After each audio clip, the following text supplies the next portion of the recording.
focus on a couple of press releases that come out in the last 24 hours, and they happen to be data which we call high frequency data. I'm going to dive a little bit deeper into that for just a second, maybe show you some interesting things you haven't seen before, and then we can close with one of my favorite pitches. So let's start off with probably the most well-known of the indices or economic indicators that I'm going to talk about this morning or this afternoon, and that's housing starts. This came out yesterday afternoon, and what's really cool about this is that you take a look.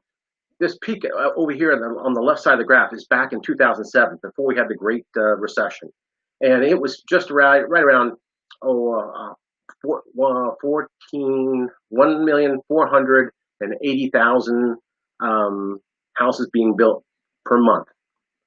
We took quite a bit of a hit during the recession, and we have been working our way back for 11 years to get to roughly the same point, to have the pandemic come in and knock us off our cart. Well, what was really interesting, the last 2 months, July and August, we've seen the housing starts on a monthly basis jump back up to where we were when we peaked back in January, and at 1.4 million plus numbers for housing starts. That's really good signs, because as we always say, housing starts is not just a sense of how well the economy is doing, but every one of those houses has a lot of metal in it. HVACs, ranges, ovens, refrigerators, and usually a new car or two in the garage. So this is a really good sign that the economy is doing really well right now.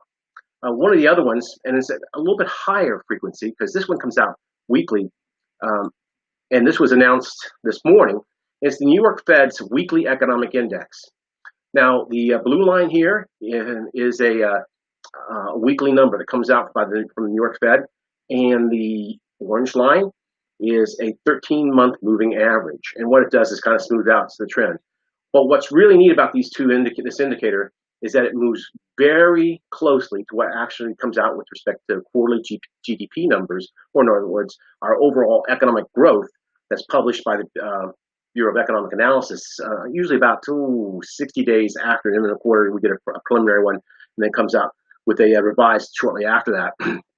But this trend line, which has through the last 2 recessions, the Great Recession and the little dip we hit in 2014 with the oil decline in prices, it's been a really good indicator about what our bounce back from the recession is going to be. And as you can see from the shape, it looks very much like a check mark.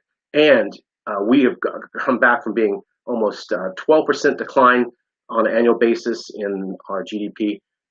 This is kind of an estimate, but 12% decline in GDP, it's back to about minus 4.5. Of course, we got to go through all the minus numbers before we get to a plus one. And this is, again, another great sign. And it comes out every week, so it can give you a really good sense about how we're doing.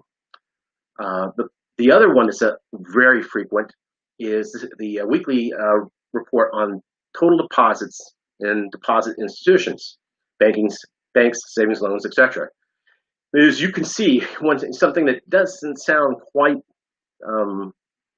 like it would be intuitive, is that whenever we go into a recession, such as the one in 2009, you see savings rate goes up.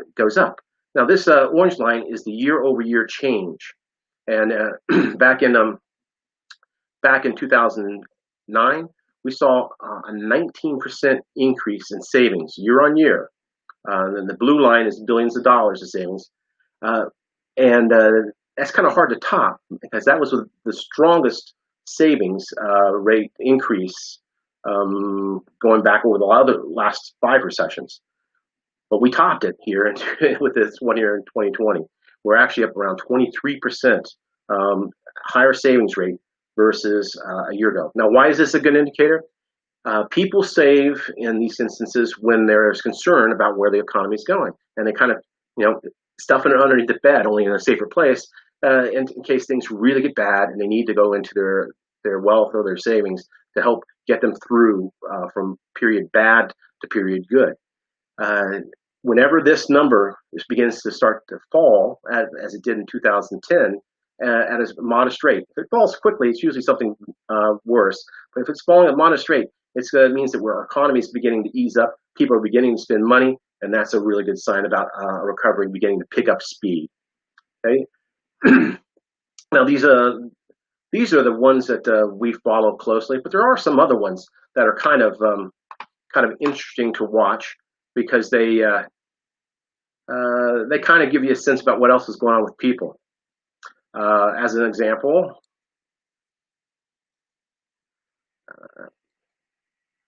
let me go over to this.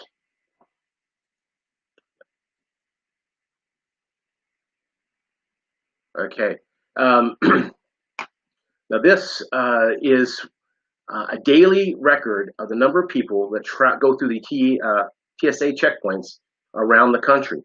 And if you take a look at it, if you can see this, I don't think it's big enough for you to quite see, but what it's saying is that on the 23rd, yesterday, there were 600,726 people who went through TSA.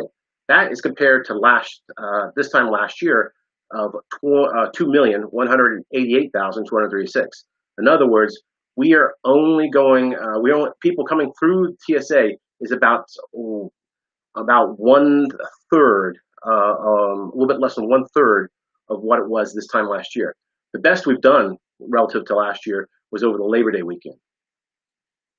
Another interesting one that's out there, if you go to Google Analytics and you want to look at any state or any country about what their mobility changes are. By mobility, where are they going that they more often than they did before the pandemic, and where are they going to less often than they did after the pandemic. And here you see that retail, restaurants, and recreation is down 10% from where it was about this time last year. Going to the grocery store and pharmacy, it's down about 2%. And the big winner, 183% up, is parks and recreation. Open spaces, golf courses, those type of things. Transit stations, in other words, trains, planes, and automobiles. Trains, planes, leave it at that. Automobiles become very popular. Is down 20% from where it was, and workplaces are down 7%, which means actually that number is up considerably from where it was just a few weeks ago, where it was sitting around -20 also. And then residential, it's +0. I wonder why. But let me finish up with one of my favorites. All these little dots you see here are all the ships around the world that use the General Geographic GSP, sorry, just GSP. And you can track them, where they're going, what they're carrying, and how fast they're going. And I can tell you that it's been this is unbelievably more crowded than it was in April or May, even June. And if you take a look at the U.S., this little blue line here of ships that are nose to nose is the Mississippi. And back in April and May, you could see large gaps up and down the river where boats were ported, but were not traveling. Because you can actually scroll over these and see a little bit of what the speed and direction. So that's my my little turn into what we call high frequency data. This is by the second. The TSA is by the day. The Google Analytics is by the week, and the savings rates are by the week, as well as the New York Federal Economic Indicator, which comes out weekly as well. And if you want any of these URLs, just reach out to me at AMT or Chris Downs at cmdowns@amtonline.org, and we'll be glad to forward those to you. You'll see some of these posted on amtnews.org as well. Now, let me fit with the last pitch. We've got a forecasting conference coming up at the end of October, and it's got a fantastic lineup. It's going to be a part of the Spark platform, but it's going to be one of the few pieces of the Spark platform that we're going to ask individuals to pay for. So I need you to get out there and get registered. We don't think we're going to have a problem with the capacity on the platform we've chosen, but just in case, I would get my registration in early.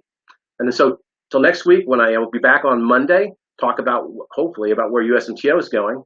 Have a great week, be safe, and be busy.